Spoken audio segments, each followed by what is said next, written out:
Welcome to the Geeks and Greeks podcast, where we bring in the latest and greatest in the world of sports. We couldn't be more thrilled to kick off this exciting journey with all of you. In this podcast, we'll dive into everything from game recaps to news and hot takes.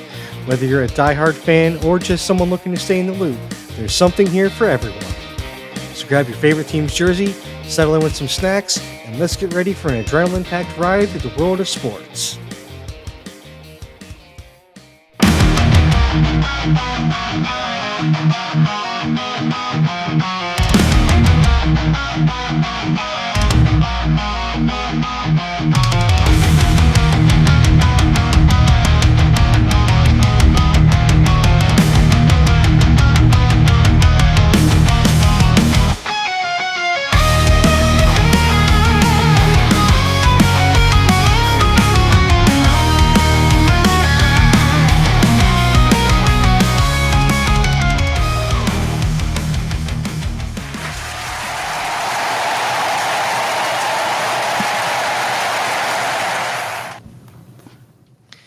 All right, guys, that is the cue for the new episode of the Geeks and Greeks podcast.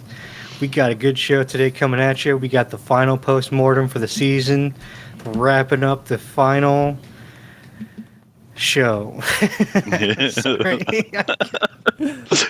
Final show of football. Not our final show for good, though. No. At least I hope not. Nobody told me. No. The final show for the 2024 NFL season. Yeah. Feels weird, man. Feels like the first show just started. First show for the NFL season just started. I can't believe, because we started this before football season, which just kind of blows my mind. It feels like it was a month ago. Yeah.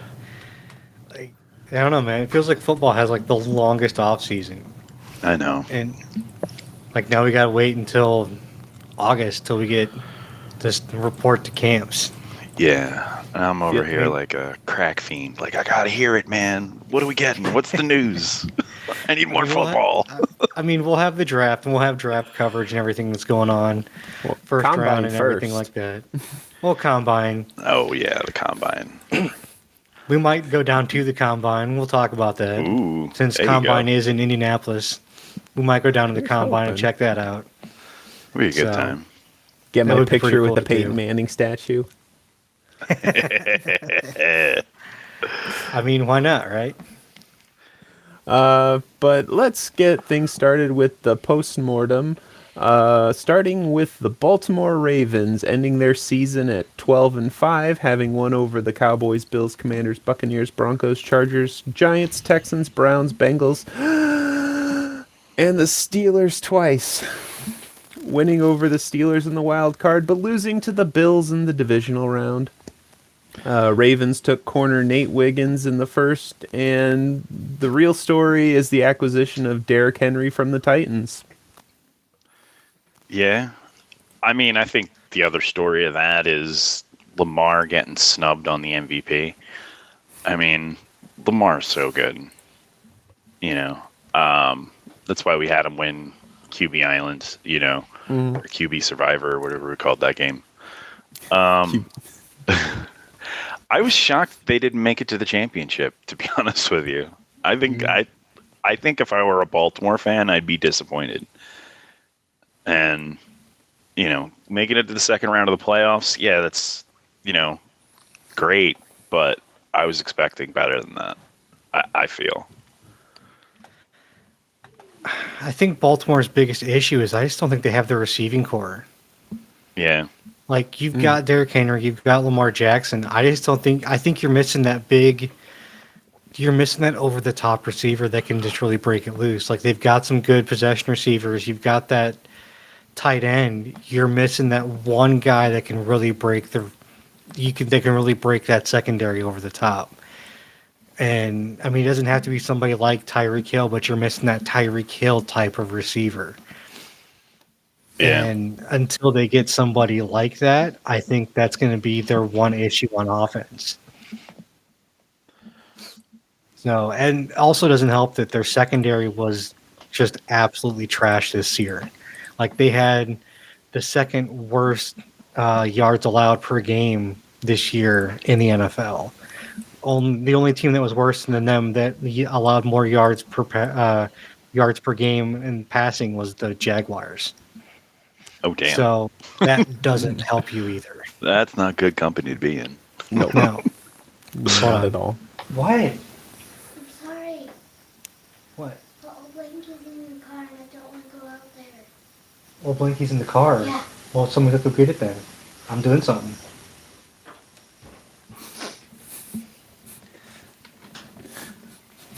We'll go ahead and cut that. There. I have a really interesting trivia question for you guys.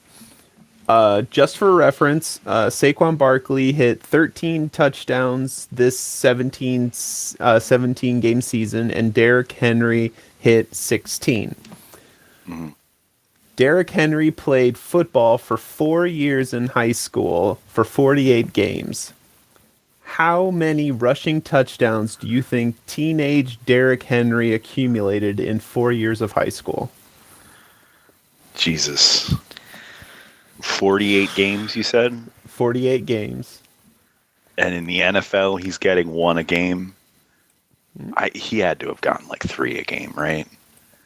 I'm gonna guess he probably got 75. I'm going more than that, man. I'm gonna say 150. Oh, Pete, 153. Oh, damn. That is insane. He was averaging more than 3 rushing touchdowns a game. Oh my god. Back in the day when Westbrook played at Villanova, I had season tickets, man, and their entire offense was just hand the ball to Westbrook. Like, he was returning punts, he was returning kicks, he was all of the offense. Sometimes they just snapped it straight to him. Like, it was just, that was it. You know, I imagine Derrick Henry's high school was very similar. I imagine. But moving on to the Detroit Lions, ending the regular season at 15-2, having won over the Cowboys, the entire NFC West, the entire AFC South, and their own NFC North twice. They earned the bye, but lost to the Commanders in the divisional round. They drafted corners Tyrion Arnold and Ennis Rackenstraw Jr., in both of them in the first 2 rounds. At the time the Lions lost, I would have awarded them the fickle finger of fate, saying they would have beaten anybody else except the Commanders that night. But from a post-Super Bowl point of view, I still say they should have beaten the Commanders, but I don't think they would have gotten past Philly. Yeah. I don't think anybody was getting past Philly. And, like, No. I don't know. I mean, I think the biggest problem Detroit ran into was injury at the end of the season. There's nothing you can really do about that. I mean, other than have more depth. But, I mean, they were riddled with injuries towards the end of that game, and it really kind of crushed them. I think they'll be back. I mean, they got Dan Campbell. He's legit. I think he's going to be able to keep this team in the hunt every year. It'll be interesting. Another team I feel like if I was a fan of, I would be disappointed in their season. Yeah, it's one of those things that I think I agree with you. It's also one of those things where I think it's also hard to be disappointed in because, again, injuries. So it's like it's hard. Yeah. You're disappointed, but it's also hard to be disappointed because they played as good as they could, putting out third string and practice squad guys. So Yeah. it's like, I mean, how disappointed can you be when the team they were literally pulling dudes out of the stadium, out of the crowd to come play secondary and come play corner because that's what they had to do to put a field out there. I was trying out, man. Right? Like, my ex-wife's from Detroit. I can play. It's okay.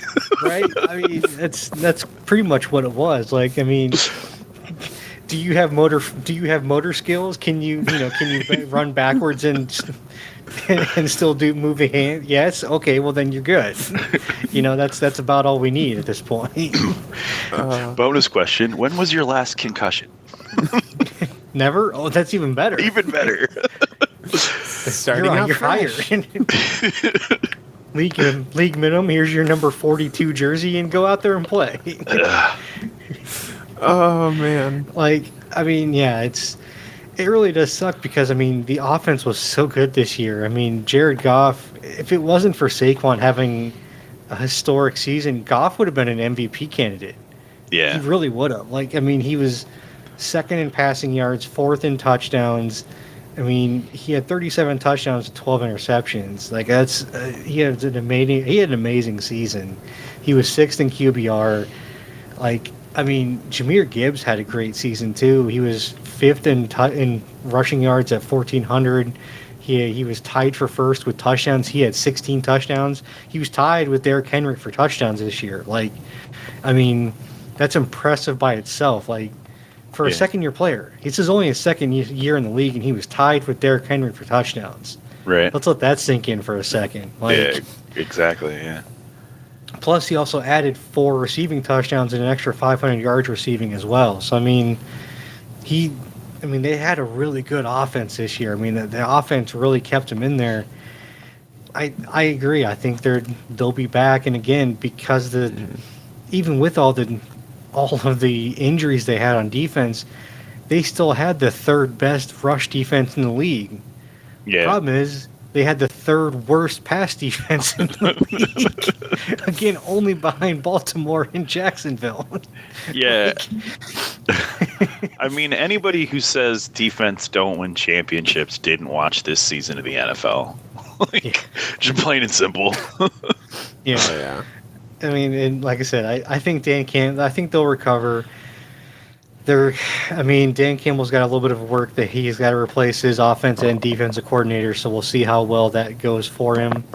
Those guys were really a big part of that, coaching staff, so that's going to be really important too. Not only did he lose guys to, big injuries, he lost 2 really, really important people on his staff. So losing both Aaron Glenn and Ben Johnson in the same offseason, that's going to be really important to replace those two. So we'll see what decisions he makes in replacing those 2 guys. So we'll see where that goes. Yeah. Moving along to the Houston Texans, ending their regular season at 10-7, having won over the Bears, Bills, Patriots, Cowboys, Dolphins, Titans, Chargers, and the Colts twice, and the Jaguars twice. Winning against the Chargers in the wild card, but losing to the Chiefs in the divisional. Texans had no first-round picks because they did some trade manipulation, but got corner Kamiri Lassiter and offensive tackle Blake Fisher in the second. Hat tip to C.J. Stroud for having an amazing sophomore year. Yeah. He had a really good rookie year, too. I think he's going to have a great career. We've been talking about it. He's definitely no slouch. Joe Mixon had a pretty good year too, I'd say. And again, CJ Stroud had a good year considering, again, Diggs got hurt, Nico got hurt, and I can't remember their third string receiver. All 3 of his top 3 guys got hurt again. So he was down to wide receiver 4 for a part of his season. So it's it was wide receiver 4 and Joe Mixon. So Stroud was working with his 4th receiver on his depth chart for part of the season again. And with what he was working with, he did a pretty good job. Yeah. And he honestly, I think Houston should have beat Kansas City again in that divisional. Had they not got a phantom roughing the passer call when Houston hit themselves. Yeah. It's one of those things, man. It's crazy, some of that stuff. But anyway, either way, I didn't think Houston was going to make it out of the wild card round. I was kind of shocked when they beat Los Angeles. So I'll give them credit where it's due. They did a great job in that regard. I think Houston really needs to bolster that offensive line. I think if they can do that and really protect C.J. Stroud, because he took a lot of sacks again this year, if they can really bolster that offensive line and get a little bit better of a tight end, I think they can really be in business, honestly. Yeah. I mean, as much as I've said on the last ones, this one I would not be disappointed if I was a fan of. They're kind of right where I expected them to be. You know, had they not run into the Chiefs, maybe they would have gone further. You know, you're playing the refs at the same time. I'd probably be pretty pissed about the refs throwing the game for me. But what are you going to do? You know, you run into the Chiefs, you're going to lose to them most likely. And this is kind of where they belong. You know, they won the wild card game, you know, and then couldn't make it to the next round, but that's fine. You know, I think they've got a lot of ways to come. They've got a younger team. I think they'll be pretty good for the next couple of years. Yeah. All right, so that brings us to the LA Rams ending the regular season at 10-7, having won over the Raiders, Seahawks, Patriots, Saints, Bills, Jets, Cardinals, 49ers twice, and the Vikings twice, winning against the Vikings in the wild card, but losing to the Eagles in the divisional round.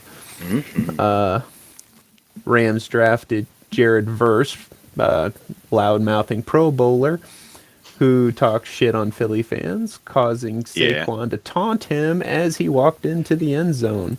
Yeah. I think LA's biggest problem this year was that their practice field was on fire. There's that. Yeah. You know, going coast to coast, especially like back-to-back away games while you're... Oh, wait. They host Minnesota? Yeah, they hosted Minnesota. So that's even worse. You got to fly from one coast to the other with a week in between. That's always rough to do. Your facility and the area being in such a natural disaster, and I'm sure so many people you're worried about mess with your head at the end of the season. I think, honestly, the only reason this game was as close as it was the Eagles were dealing with some lingering injuries they weren't letting on about, and they were running like a more basic scheme would be my guess because of that. You know, I think this is the game that A.J. Brown pulled out his book and started reading it. Or at least this was the one where maybe the one they showed it again and he was talking about it. But I know A.J. Brown came out and said he was injured in this game and in the game before it. So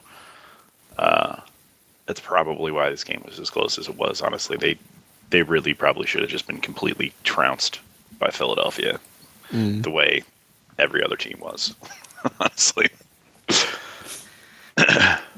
Yeah, it's very possible. I honestly think that LA's window's closed at this point. I think it's time for them to move on from Stafford. So I think, honestly, this offseason they should look to trade him. I don't think his value is going to get any higher at this point, so it's time to move off of him. Maybe you can get a couple, like second, maybe a third-round pick and a conditional second for a future year at some point. So trade him now while his value is high and move on and kind of hit a reset and a retool. Yeah. I mean, I know the Jets are looking for a bridge quarterback. Send them there. Man, I like Stafford. Don't send him to purgatory like that. I like Stafford too, man, but New York is where your career goes to die. Oh. Yeah, but all right. Oh. So who's more of a death sentence at this point? The New York Jets or the New York Giants? Ooh. Jets. Well, I'd have to say the Jets because at least the Giants are like low enough that they'll get like decent draft picks and probably be able to come around in a year or two. Right, but like I mean, the Jets actually have a halfway decent team. They just need a quarterback. Rodgers isn't a cool. Like at least Stafford is still a serviceable quarterback. We've seen that. Yeah. I mean, yeah, Stafford, not Rodgers. Stafford. Yeah, not Rodgers. No. It'd be interesting. I mean, Stafford could end up in New York and do something maybe. I don't know. That's the thing. That's why I'm saying the Giants are a better place to land, because Giants, at least you have hope because they're going to get good draft picks. The Jets being middle of the road team, like, I mean, at that point, though, but the Jets have decent picks right now too because they were trash. eh, I mean, at that point, you could also look at Vegas. Vegas was trash too, and they have a decent team right now. eh, They need a that's fair. quarterback. And That's fair. TB12's their owner. He's looking for quarterback. Speaking of New York, Buffalo Bills ending their season at 13-4, having won over the Lions, Chiefs, Cardinals, Jaguars, Titans, Seahawks, Colts, 49ers, Patriots, Broncos, Dolphins twice, and the Jets twice. Winning over the Broncos in the wild card, then the Ravens in the divisional, but losing to the Chiefs in the conference championship.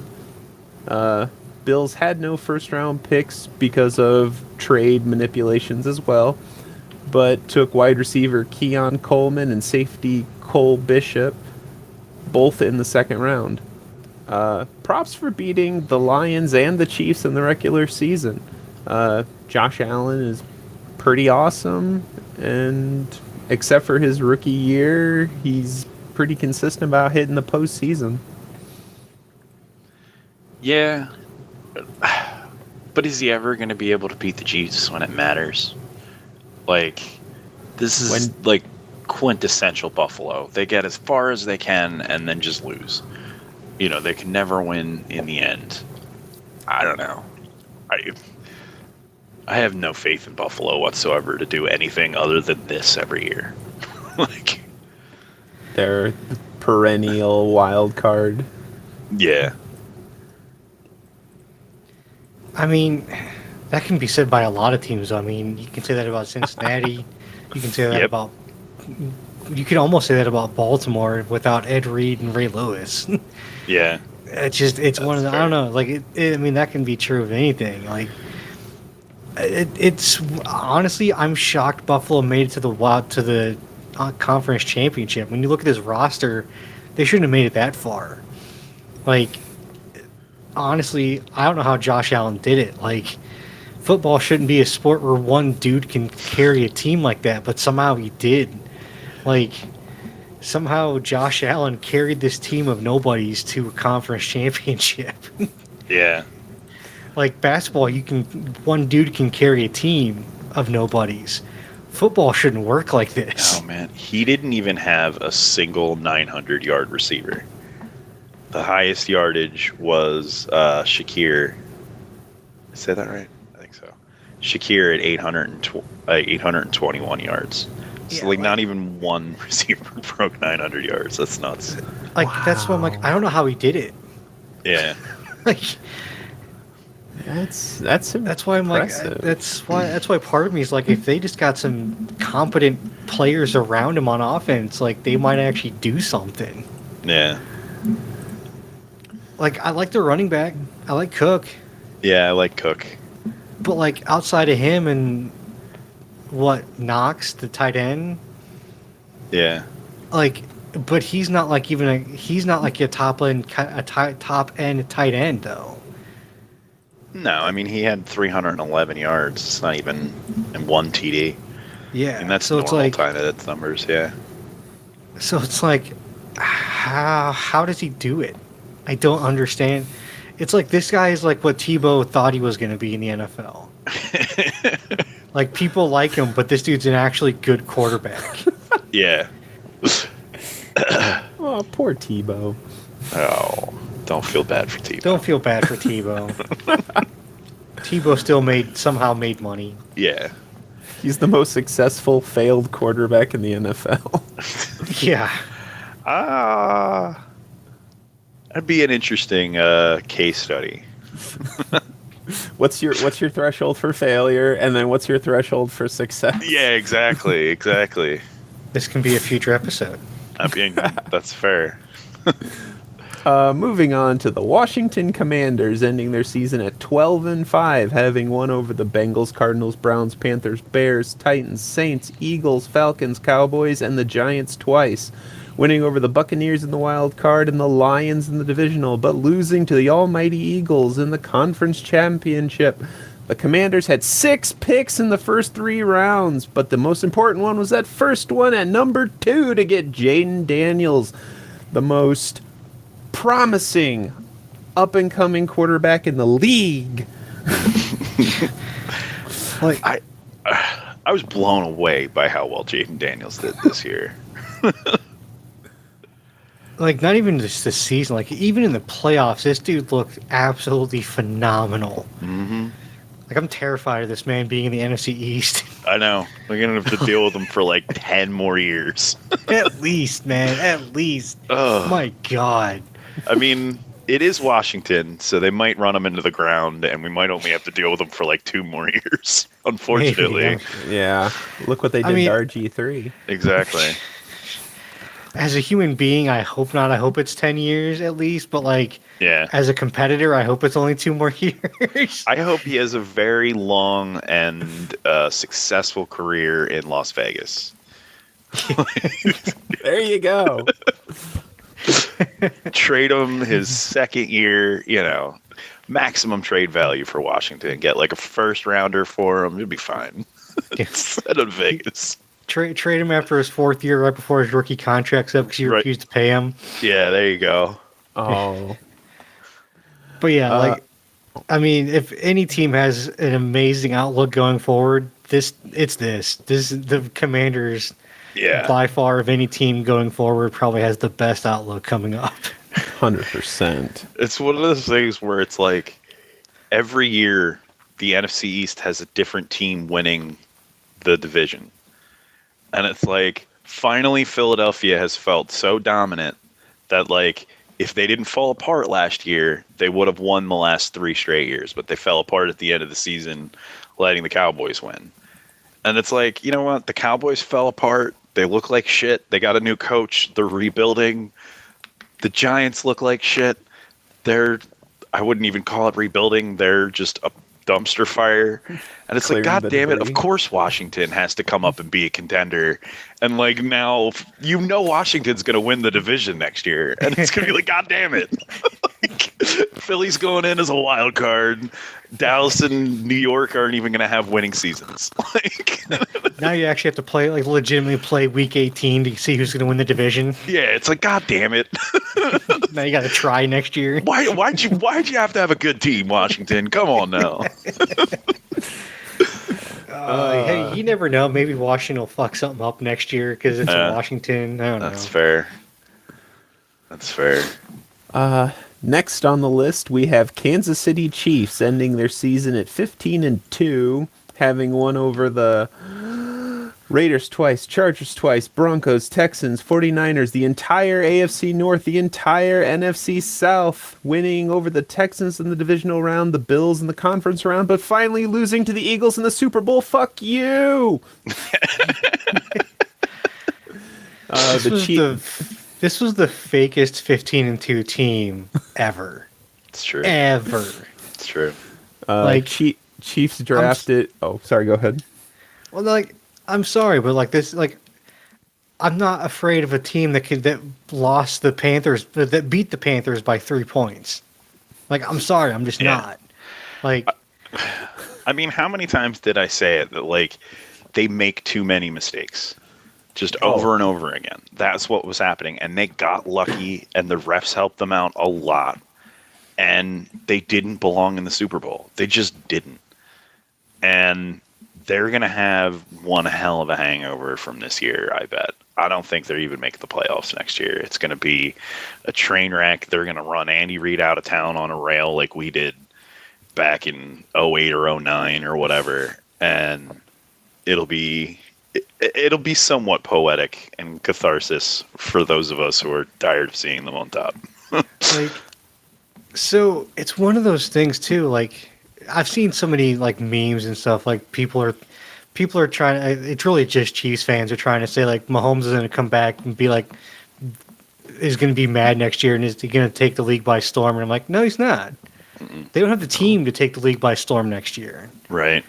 And I was listening to one of a podcast earlier this week, or like the week after the Super Bowl even, and they're like, and then someone made the point, and they're like, dude, this is why Mahomes took the pay cut that he did was to build a team around him, and they did the opposite.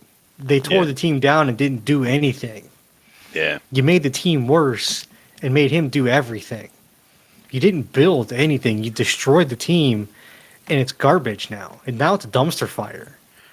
Yeah. Like, what have you built? Like, the defense was good. The defense was actually pretty good defense. They just focused solely on stopping Saquon, which makes sense. I get that. Right. Yeah, that's what you're going to do. Right. Gonna like- stop a player. That's the one to stop. Yeah, right. I mean, you challenge Jalen Hurts to beat you. That's the play you do. I mean, that's what you're going to do. It makes sense. But it's like, I mean, there's no offense. There's one guy on offense. Kelsey's like 34 now, 35. He's the shell of what he used to be, and he took plays off. If you go back and watch that, he wasn't trying. He barely put any effort into that game. You Yeah. could tell. He put in almost no effort at all during the entire Super Bowl. You could tell he was checked out and done. I'm betting he retires in this offseason. Would not surprise me at all. I think he's done. I wouldn't want to come back because, like I said, I think this is going to be one hell of a hangover. I mean, I get it. They won back-to-back Super Bowls, and then they went to a third, and they should feel very proud of themselves. And yeah, they're one of the greatest teams of all time. Like, no question, they are one of the greatest teams of all time. But to lose in such a horrendous fashion, and to lose Game 3 when you're trying to three-peat, you know that second Super Bowl win meant nothing to them. You know, in their press conference after the second Super Bowl, they're like, we're coming back next year for the three-peat. And then to not get it, it's just going to completely demoralize them. You know? And this was reality check. Like, I don't think that Mahomes is, since he's been in the NFL, he's never lost like this. Yeah. This was absolutely a reality check to him. Right. I mean, I know that when they played Tampa Bay, he lost pretty handedly, but I mean, that was a different situation where the team was pretty badly injured too. They weren't injured in this. They just legitimately got destroyed in this game. Yeah. And here's a question I have for you, Pete. Do you think that if Andy Reid does kind of get run out of Kansas City, do you think he retires at this age, or do you think he goes somewhere else? I mean, I think he probably takes a year off at least. If he doesn't take a year off, if he comes back from that, like, I think he at least takes 1 year off. Maybe he retires for good. I can kind of see him being like a special advisor to a team, taking like a more backseat role, something he doesn't have to be at every game, every practice. Yeah, like You know, front sort of office, thing. maybe. Yeah, something like that. I can't see him taking a step back and taking a coordinator job, though. Like, if he can't get a head coaching job somewhere else, I don't think he goes anywhere. And I wouldn't be surprised if he does it like Belichick, where he's like, okay, if you want me, this is my coaching staff, and you're going to hire all of these people, and these are the only people I'm going to work with, and you're going to live with it. And it'll probably be terrible for whatever team he goes to, because that kind of dictatorship, right, like, doesn't typically work very well in the beginning, and they'll probably fire him after 3 years, and then he'll really retire.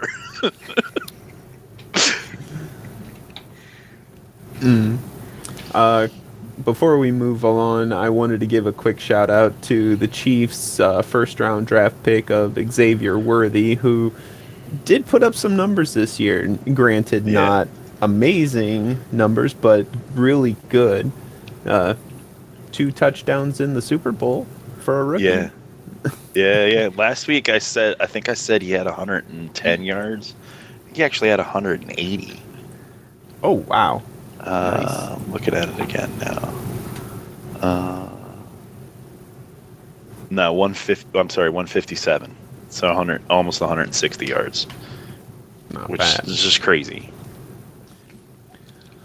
And finally, we have the Eagles ending their season at 14-3, having won over the Cowboys twice, the Giants twice, Jaguars, Packers, Saints, Rams, Panthers, Commanders, and the entire AFC North. Winning over the Packers in the wild card, the Rams in the divisional, the Commanders in the conference, and the Chiefs in the Super Bowl. In the draft, the Eagles focused on their defense, drafting 2 corners, Quinyon Mitchell and Cooper DeJean, in the first and second round, respectively. Acquiring linebacker Zach Bond from the Saints, but the most pivotal improvement was acquiring Saquon Barkley from the Giants. Yeah. Nobody wants to pay a 27-year-old quarterback. I mean, why have a franchise quarterback or a quarterback if all he's going to do is just hand off to your running back, especially if your running back's 27? That's just too old. Nobody wants that. I think the Eagles wanted it. Oh my God. Saquon Barkley is, it's crazy because Westbrook was definitely my favorite football player, but like Barkley is making a run at Westbrook here. Like I kind of had my mind blown by him this season. I don't know how you don't, honestly. First running back in the history of the NFL to have 2,000 rushing yards and a Super Bowl title. Just saying. Wow. Yeah. So is Saquon going to get a statue in Philly now? He can have a statue in my front yard, man. Wherever he wants a statue, he can have one. I mean, without Saquon, I don't think you win that I don't think you win that Super Bowl, honestly. Oh, yeah. Well, I mean, without Saquon, we don't get through half those games. You know, the Eagles, especially at the beginning of the season, you know, were plagued with injury. And the receiving core just didn't.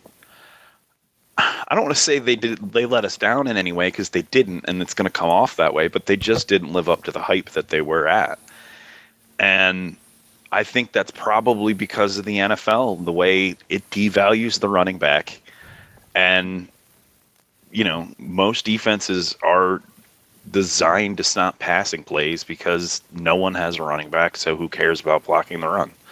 And this is what happens when you do that, and you get a good running back against you. Oh, I got a quick one for you guys. The 2 best performing running backs this year were Derrick Henry and Saquon Barkley. Both of them were squandered in their old team, came to the new team this year, and Derrick Henry got 45 more rushing attempts and over 750 more yards than last year, and scoring 4 more touchdowns and 31 more first downs. Saquon Barkley, almost 100 more rushing attempts, over 1,000 more yards than last year, scoring 7 more touchdowns and 31 more first downs. That's amazing. That's why the Giants didn't know what they had. They never gave him the damn ball. like, I believe it. you know, 100 more attempts. Like, what's that boil down to? Like 8 more a game? Like, that's a lot. That's a lot of attempts. And you know the sad part is the Giants drafted Saquon number 2. Yeah. He was a second pick in the first round. And they didn't give him the ball. And they still drafted Daniel Jones and paid him $40 million a year. Oh my God. And then just cut him. Overvaluation of the quarterback, man. Overvaluation of the quarterback. Yeah. Absolute clown show in New York. Heck. East Coast is a clown show. Yeah, I mean, that's fair. That's fair. We pretty much are. That's the weird part. So, dude, that's a whole different conversation of what's East Coast, what's Midwest. But moving on to the next segment is the NBA Game of the Week. Here comes a new challenger! All right, so this game was interesting because before this, I kind of had us watching some of the better teams, whereas this game was clearly some of the worst teams in the NBA. Oh my And God. it showed. It sure did. The Ravens. I had my NFL stuff still up. So the Wizards are by far the worst team in the NBA this year. As of today, as of today, the Wizards have only won 9 games in the season. Jeez. Their current record is 9-45 as of right now. Wow. I think they're not the youngest team in the NBA because they still have vets and stuff on the team, but they are one of the youngest teams. They're at kind of more towards the beginning of their rebuild. And the Magic are a better team, but they are technically still under 500. It's by 3 games. They're 26-29 right now, but they Okay. are in the playoff hunt. But they are a little bit better than the Wizards, but they are still technically under 500. Yeah. So during the broadcast, at one point, the guy said that it is the most playtime rookies have had in the first 7 games of the season since like 1982 or something like that. And it was just like, and it never turns out bad. And they show like the top 10 teams to have like rookies max time, and it's like every one of them was terrible. It's just like it never turns out good. Yeah. It wasn't, so they didn't say it in this game. I was watching a different Wizards game like from later on in the season, and 4 of the 4 rookies and the 4 guys they were talking about later on in the season, they call them the prohibition lineup because they're all under the age of 21. It's awesome. Nice. But yeah, I'm like, that's great. I'm like, you know what? If they're going to be playing, at least have some fun with it and make something out of it. Yeah. But yeah. So yeah, 4 of the 5 starters are either rookies or in their second year. And Yeah. so, and it's funny because they're like the best players on the team at this point, and at least they were for this game. Yeah. But yeah, it was a little bit hard of a watch just because they are so young and they're all still growing so much. It's kind of felt like I was watching like the Bad News Bears or like Little Giants playing men, kind of. Yeah. Is what it felt like sometimes. Like you had some just miscues, just small things from like that you don't expect from pros, like just the ball, like just one of them. He's there was one of the plays. He went to pass it because he expected one of the guys to be cutting back to like against the baseline, and he threw the pass and he wasn't, so it just went straight out of bounds into the crowd. Oh yeah. just gone. It's like, what?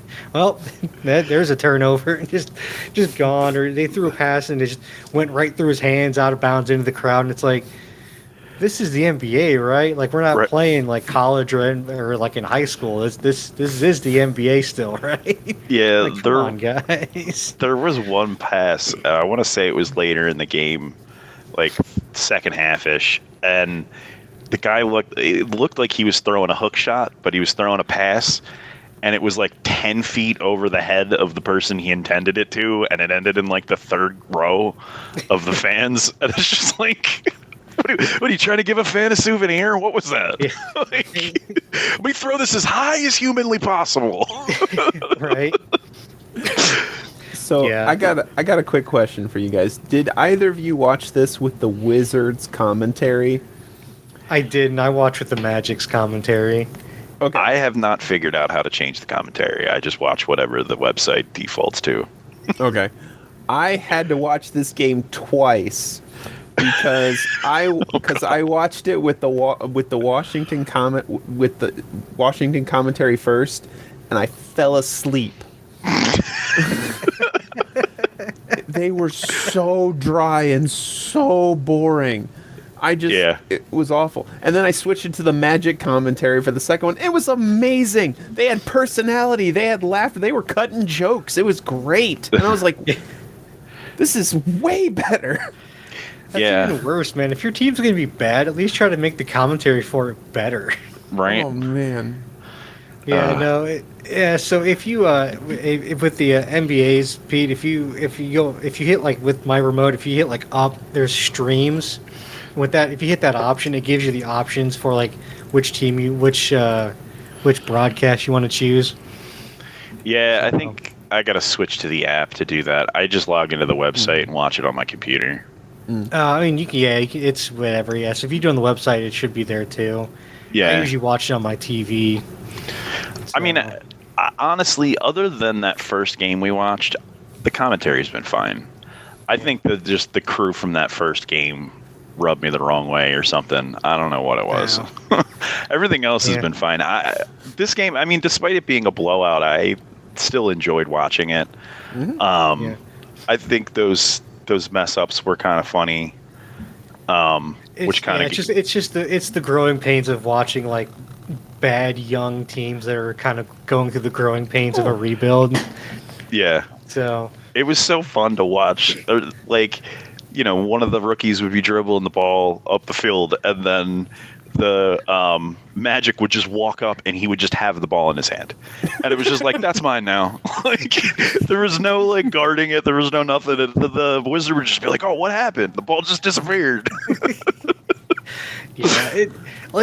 and there were times and there were times and plays where Washington had some good possessions and they got good shots. Just the shots just wouldn't drop, and you can tell it's just growing pains of the team is young, and they're still growing as a team and as players, and you can tell that they'll get better with time. And it's just this was an early November game, and early in the season they were only I think 8-9 games into the season at this point. So it's they're early in the season, early in their careers. This is just the growing pains of an early rebuild, and it's just going to be, it is what it is at this point. It's kind of funny because you can kind of see it on their faces when they're playing. And it's like, when you look at, especially coming from football, and you watch an NFL team lose, you can see on their face what's going wrong, right? Like we're saying about Travis Kelce checking out, that sort of thing, or Tom Brady on the sideline smashing iPads. You can. There's so much emotion there, and watching the Wizards play the court, it really just, you saw all the looks on their face, we're just paying our dues. We'll be a better team later. Every NBA team's got to go through this. We're new. It's okay. You could really see it in the players' faces that even they knew, this isn't our ceiling. We're yeah, this sucks right now, but we're gonna come back and we're gonna be a better team someday. Right.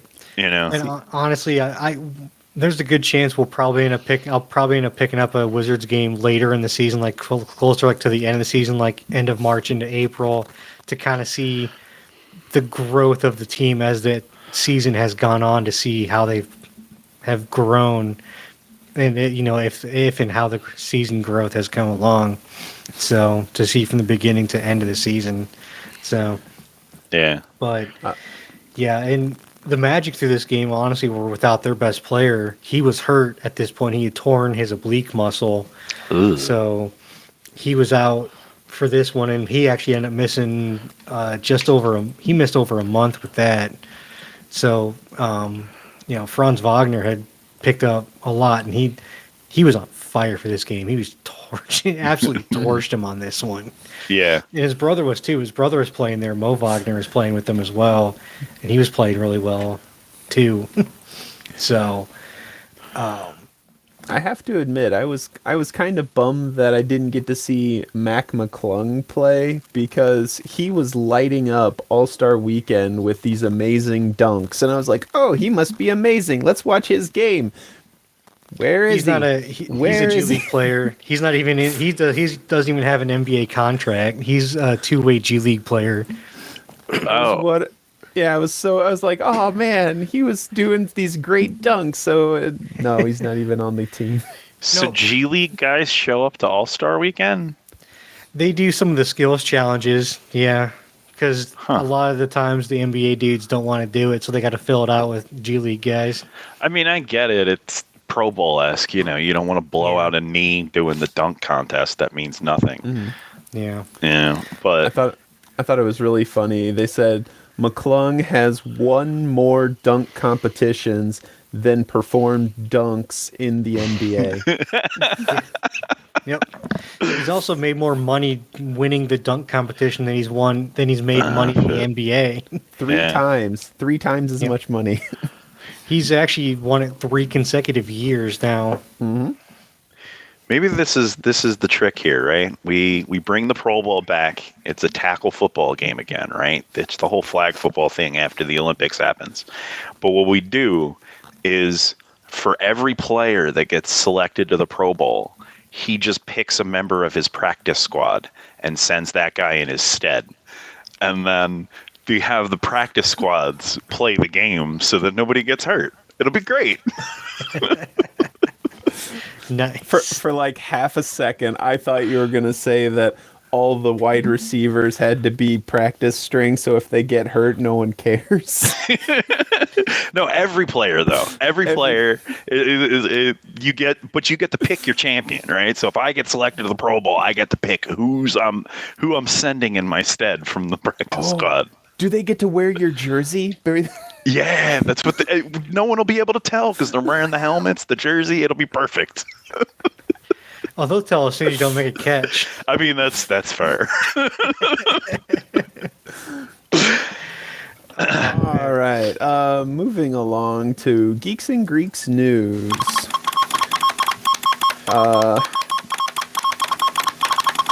This week. Oh, sorry. So, on the top of the news, the next game we're going to be watching. Oh, shoot. I'm sorry. Oh, yeah. I blew right by it. The next game we're going to watch is going to be the Philadelphia 76ers Oh, yeah. versus the Milwaukee Bucks from January 19th. Are you making me watch the Sixers lose, I'm assuming? I honestly don't know. I had scores blocked, so I couldn't tell you if they won or lost. Oh, nice. All right. So I've got no clue. But for the news section, turns out athletes sometimes say stupid shit. This week we had Dak Prescott, the quarterback for the Cowboys, saying, "I feel like we could compete with the Eagles and beat them for the most part when we play them. I don't want to say check the records or anything when the other guys are holding the trophy. Credit to them. They've earned it, and they deserve it by all means.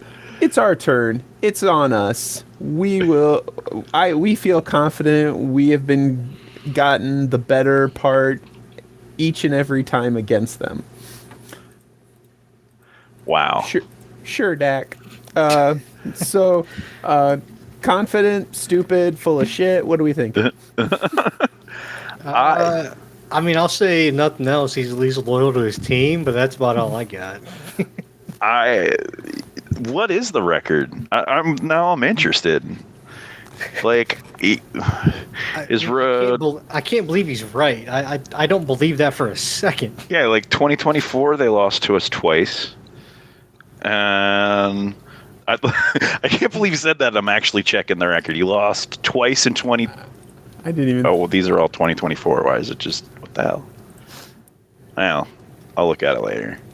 But like, I think he's full of shit. I'm a Cowboys fan. I'm calling him full of shit. yeah, Like, there's no way. I'm sorry. yeah. I mean, I guess it depends on what he means by hang with us. Like, sure, it's the division. Like, games get chippy, and sometimes the wrong team loses. But I don't feel like that's consistently with Dak Prescott. Crap. 1-1. Here's the dead air while I go through and count all the wins and losses. I think I touched on this when I said, and finally we come to the Eagles ending their season at 14-3, having won over the Cowboys twice. Yeah. So we split 2016, 2017. They won both in 2018.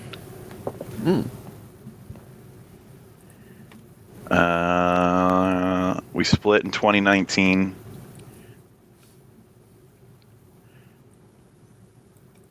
Split in 2020, so they're up one game to us. One. All right, beat us both in 21. But I think if you have to go back that far to make your case, it doesn't have a lot of bearing on the present. Yeah, I mean, if we're looking specifically at Dak Prescott versus the Philadelphia Eagles, or I should say, the Dallas Cowboys with Dak Prescott at the helm versus the Philadelphia Eagles have one more win against us than loss. So he is correct. Oh, They have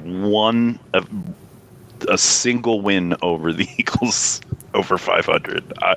There you go, buddy. You haven't been in all those games, but that's fine. I don't know which way it goes when you're in the game or not.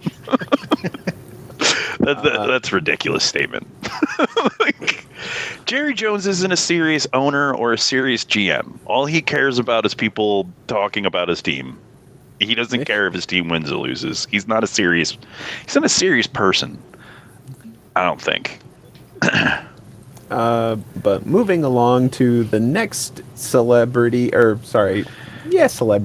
athlete who said stupid shit. Draymond Green of the Golden State Warriors says, "We are going to win a championship. That's what's going to happen. I don't believe any of these teams are that great." He's saying this with his team being just over 500 and tied for 9th in his conference. Oh, man. I say that he's tied for 9th, so he does have a chance of getting to that 8th spot, and the NBA has an 8-team bracket per conference, so he might make it into the conference or into the playoffs, but So maybe. So right now, actually, as of right now, the way they stand, the way the standings roll right now, Golden State is tied. They actually have the tie. They've lost the tie. They would lose a tiebreaker right now, and they're standing at 10 right now with Sacramento. Right. So they'd be 10th right now in the Western Conference. But the NBA actually changed their playoffs format a couple years ago to where they do they do a play-in tournament to do the playoffs. So if you are seeded, and this is obviously for both East and Western conferences, if you are seeded, you get an automatic playoff berth if you are seeded 1 through 6.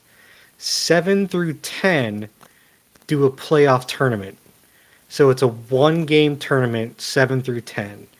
So 7 and 8 play, and so do 9 and 10. So the 7 and 8 seeds both play.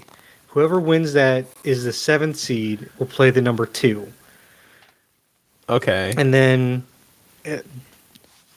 so this can probably sound complicated. No, it's Bear with me. So 7 and 8 will play. The loser has one more chance, and then the winner of the 9-10 games will play. Whoever wins that plays the loser of the 7 and 8 seed, and then the winner of the winner of that game is now the 8th seed and will play the number 1 seed. what happened to good old one and done? Well, it kind of is. You get two if you're a 7 and 8 seed. If you lose, you get one more chance. So it offers you that second option, a second chance by being the 7th or 8th seed. So if you're the 9 or 10 seed, it's one and done. But Yeah. so I mean so if they're the 9th or 10th seed, they have a chance, but it's kind of a weird thing. But it was kind of one of those things where they tried the format out. I think they started it with the bubble when they were in the bubble for the 2020 playoff format when that whole thing started, and it kind of worked. And then it was an interesting format that kind of worked out, and then they kept it. And what it's done is it's actually kind of kept teams in, and it's kept teams from selling off, and it's made trade deadlines actually a lot more interesting because it's kept more teams in it. And so now if you're like the 11th or 12th seed, you still might have a chance to make the playoffs. So it's kept teams that are lower seeded still from buying. They can still buy in because right now, the 11th seed is the Phoenix Suns. Well, they're only a game and a half back of Golden State at the 10th seed, so they could still possibly make the tournament, the play-in. So they might still be able to make it. So you could still make that push for the play-in tournament and still make the playoffs. So it's kind of one of those things where it kind of makes things a little more interesting. Honestly, it's something new and something different. I kind of like it, to be honest with you. Yeah, I mean, it's kind of a cool concept, although it is a little weird to have a playoff to get to the playoffs. Yeah. But I'm wondering what he's basing this on. And obviously, I'm not a basketball connoisseur of any sorts. But, like, they're 1-10 in the division right now. Yeah. And they're under 500 in the conference. Like, what does he mean he thinks he can win a championship? Like, basically, he's basing it off of they've won 4 titles since like 2015, so he thinks that they still have a chance. Sure. They don't have a chance. Yeah, like sure. Go ahead, buddy. Like you're Steph Curry's still a great basketball player. He's not. Yeah. He's not the same player he was back in 2015, 2016. right. Like, the team's not that good anymore, obviously. They're barely surviving. Yeah. So I don't see it. They'll probably make the play-in tournament. I don't see them making the actual being a playoff team. Like I said, I mean, they might, but I doubt it. Yeah. So, But even if they make the playoffs, they got to go against Oklahoma. They'd be basically an 8 seed going against OKC, who would destroy him in the first round. so that brings us to the final segment of the podcast, the trivia section. In a game I call Conference Championship Pong. I have a list of AFC and NFC Conference Championship questions, each of which with multiple answers. Go back and forth in turn, making guesses. If you have a wrong answer, your opponent gets one more chance to guess, and then we move on.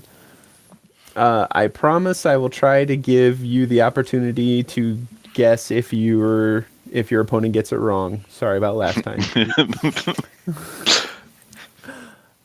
3 things to remember. The AFC and NFC conferences were established in 1970, so everything that happened before that doesn't count. Some teams have shifted conference names, locations. I don't care. I am interested in the team's performance during the conference at the time. And as always, all questions are assigned by RNGesus, so don't at me.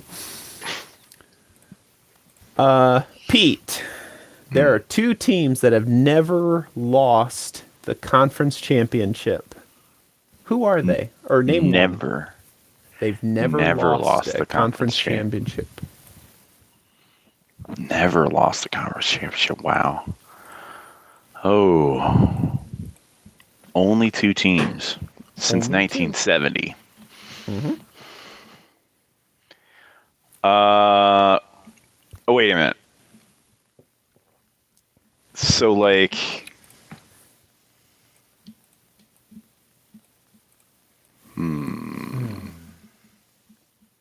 how about Houston Texans? They are 0-0, so yes, they've never lost a conference championship. That's what I thought. Yeah. Adam, can you guess the other team to never lose a conference championship?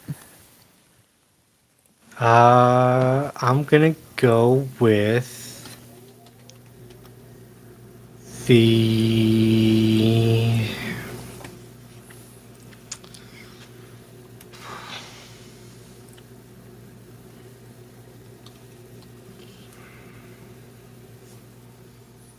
Lions. Unfortunately not. It's ironic, we just got done giving them grief. The Giants are 5-0. Dude, In you just said I you were. did it again. You were I did it going again. just to I'm guess. sorry. I'm sorry. I did it again. It's all good. It's all good. I was gonna say the Jaguars anyway. Uh, I didn't even think the Lions made a conference championship. I didn't think so either, but I was like, if there's only two teams, it's got to be a team's never made it. Like, and they've got to be new, like a new team that's never made it. That's where I got Houston from. Giants have won 5 conference championships. yep. That's insane. I And don't never believe lost it. one. I don't believe it. Adam, ignoring the Houston Texans, 5 teams have never won a conference championship. They have only lost. Can you name one of the 5? Detroit Lions. Detroit Lions is one. Yeah. Only lost the conference championship.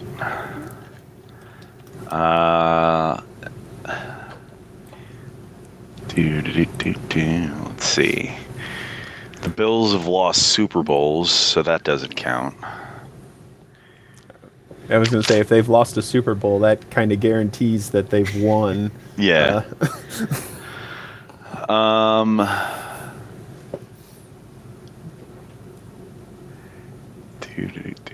Only lost conference championships. Wow.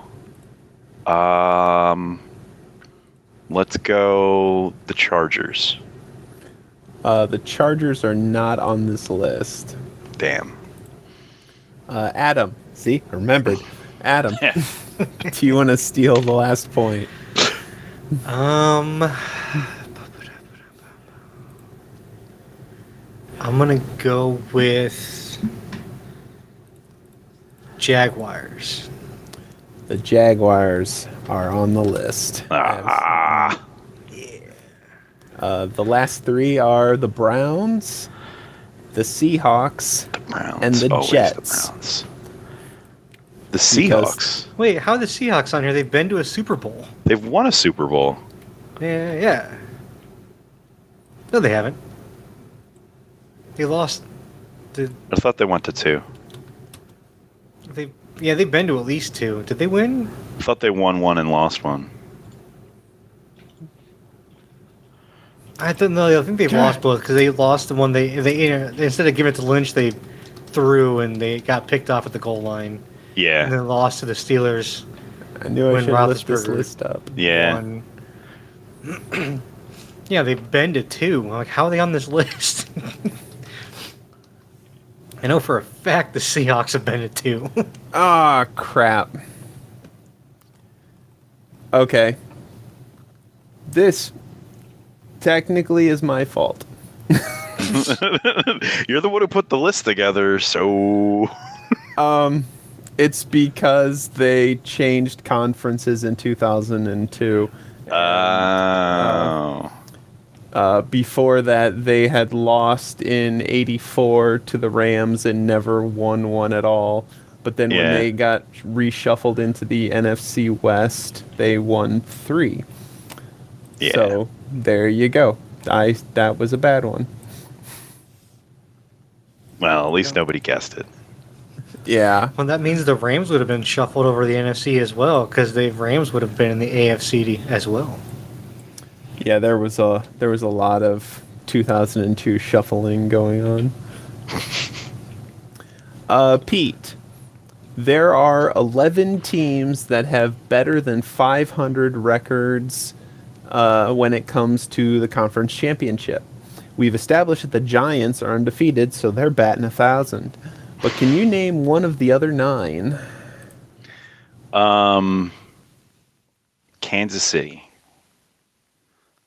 Kansas City Chiefs are 5-3, so they are on the list. All right. Adam. New England Patriots. Oh, I don't know about the page. Yeah. 11-4. Like, don't give me that. I was going to say, what, they lose a lot of AFC championships when I wasn't paying attention? Pete. All right, so we're looking for over 500 records in the championship. Oh, we did establish that the New York Football Giant has never lost a championship, right? So that would be Yeah. over 500. That was part of the question, is that besides them. Oh, besides the Giants. Okay. I missed that part. All right. Let's go with the Dallas Cowboys then. They're always good for it. Dallas Cowboys are 8-6. Oh, there we and go. are on this list. That's a lot. Damn. That's a lot of conference championships for the Cowboys. And 0 in the last 30 years. Yeah. Adam, do you got a guess We've for me? established that Jerry doesn't care about winning, all right? That's fair. That's fair.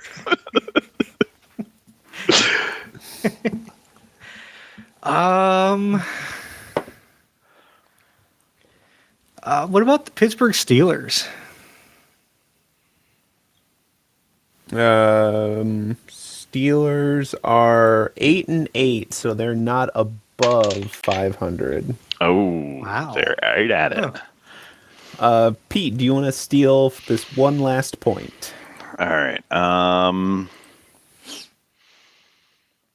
many teams are there left? 1, 2, 3, 4, 5, 6, and 7 have not been guessed. That's Above 500 in the championship game.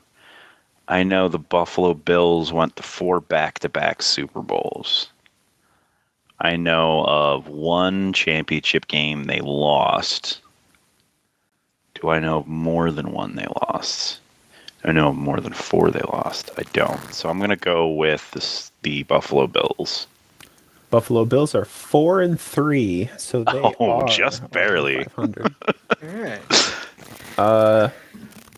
Broncos at 8-2, Seahawks at 3-1, Bengals at 3-1, Commanders 5-2, Wow. Dolphins at 5-2, and the Philadelphia Eagles at 5-4. Wow. You know, that I guess that makes I just remember we went to like 5 NFC championships in 6 years or something like that, and we only went to 1 Super Bowl, so I guess that's where our 4 losses came from, but I kind of assumed we had more losses than that. Yeah, I was wondering about the Colts, honestly. Don't worry about it. I do think it's funny that your Seahawks were counted as not winning championships. I know. And then you had them in Over your 500. over 500 list. Yeah, I fixed the list at some point, but after that question. These lists were yet- created independently. The Colts are 3-4, so not quite on the Not list. quite.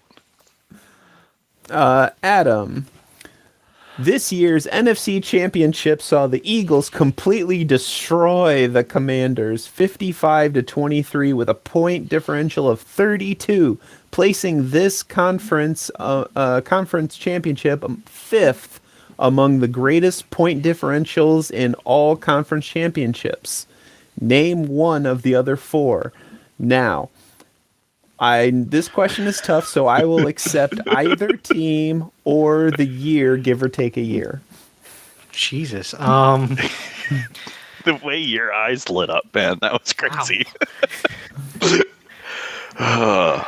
Shit, I feel like this has to skew somewhat recent because I don't think teams were getting blown out like this back in the 70s and 80s. Yeah. I probably should have got the year these were. Just Okay. Let's see. I don't know. Maybe Montana and Rice were blowing these dudes out like this back in the 80s. I have no clue.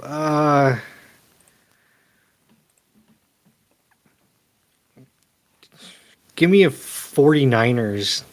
I've got no idea. pardon me.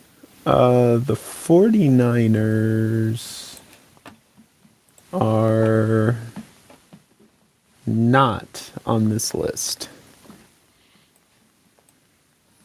Pete, would you like to steal?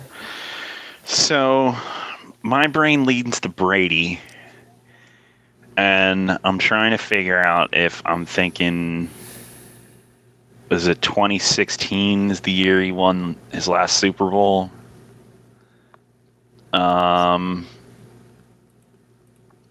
Or would it have been with the Patriots in his Randy Moss year? And I'm leaning more towards the Patriots with Randy Moss. So that's what my guess is going to be. Do I have to actually guess the year, or can I just say Patriots? Nope, just say Cool. Patriots.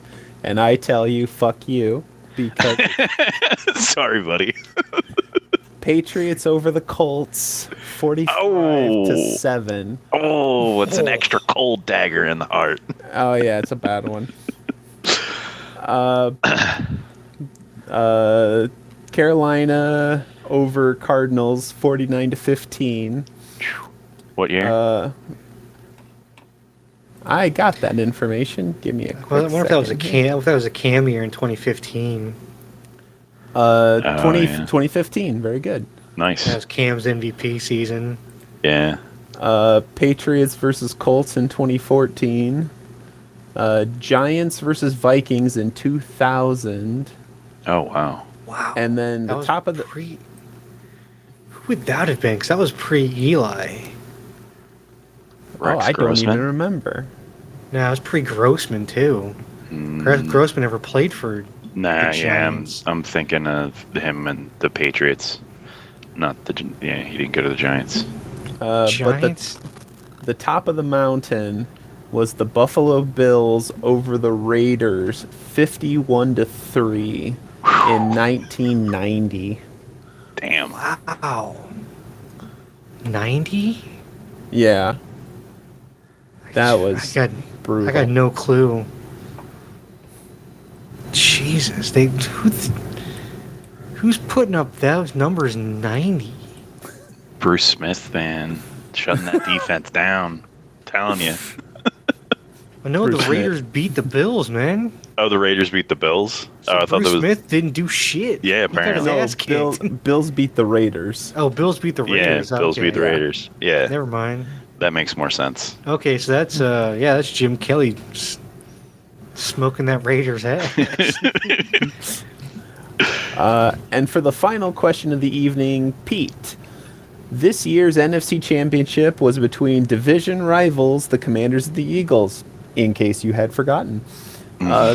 This is only the 5th time since the turn of the century that two teams from the same division have faced off in the conference championship. Name one of the other 4 conference championship games between division rivals since the turn of the century. This is another hard question, so I will accept either team or the year, give or take a year. Since the turn of the century. Yeah, because there were less divisions in the... I feel like I was going to say the So it Eagles and the happened a lot Cowboys were more. in one. I feel like they were, but that was back in the 90s. Yeah. When there were only 3 divisions, it happened all the time. Yeah. Let's see. Division rivals ending up in the championship. And how many times did you say it's happened since, other than this? 5 other times? 4 other times. 4 other times. This was the 5th. You said since 2000, right? Yes. Yeah. Well, then that would also count, though, because the 4 divisions happened in 2000 when they had the expansion. Yeah, but none of them happened between 2000 and 2002, so I just said turn of the okay. century.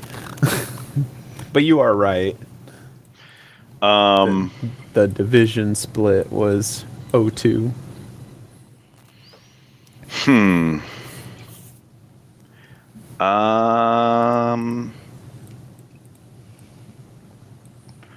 Man, who else?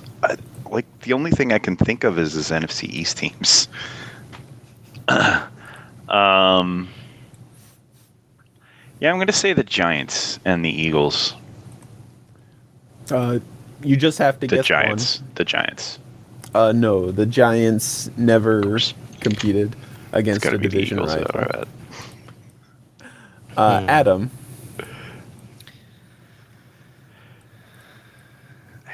Feel like I don't know, for some reason I feel like in like the 06 Bears run, I feel like we got like a Bears Packers NFC clash. Or like one of the years we had like a Patriots clash with like the Jets or somebody in like the AFC side or something. Or I don't know, like or we got like a Packers Vikings after Favre left. We got like a Vikings Packers run.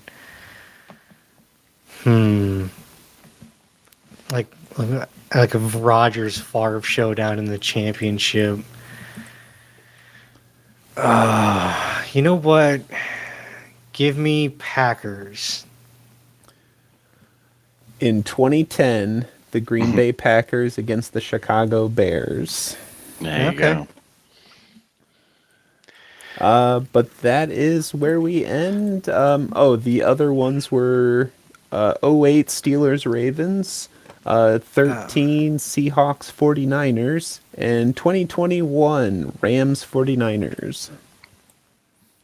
So none of the other two I said were right. None of them. For the record, buddy, Favre on the Vikings was awful. He did not have a good career in the Vikings. He never would have been in the championship playing against Aaron Rodgers. That's not true. They were in the playoffs. That first year on the Vikings, he had a good year. Maybe they made it to the playoffs, but I don't. He was in the divisional round that first year, and he was in the Vikings. All I remember from that is Brad Childress trying to bench him twice, and both times he was like, nobody benches Brett Favre, and like went and kicked the backup quarterback out of the huddle and finished the game anyway, and that's why Childress got fired halfway through the season. But last year was bad. Yes. Yeah. The first year actually wasn't bad. The last year was bad. Yes. All right. Well, maybe I'm forgetting the first year because how bad the second year was. That was pretty tainted. Yeah. I mean, considering that the backup quarterback to him was Tavares Jackson, I mean, nobody benches Brett Favre for Tavares Jackson. Yeah, I mean, that's fair. But with a final score of Pete 5, Adam 4. Congratulations, Pete. Hey. Yay. All right. Look at that. There we go. You never quite know. Yeah. All right. Any last thoughts for the end of the show, guys? One thing I meant to say earlier and I forgot to say is that the Washington Wizards is a significantly better name than the Washington Commanders. And I just want to put that out there. I'll also take the Washington Wizards over their previously incarnation of the team, which used to be the Washington Bullets. Yeah, that's much better too. That's what they used to be called. Unless you got Bob the Bullet from the Super Mario Brothers to be your mascot, then maybe. Yeah, it was mean- just a bullet. You mean Bullet Bill? Bullet Bill. That's what it was. Okay. Bob the Bullet. Can we shoot it? Yes, we can. All right, and that's it for today, folks. Thanks so much for tuning in. Be sure to like and subscribe so you never miss an episode of the Geeks and Greeks podcast on YouTube, Spotify, Apple, and Amazon. Until next time, may the coin toss of life be in your favor. Later, guys. Later. Peace.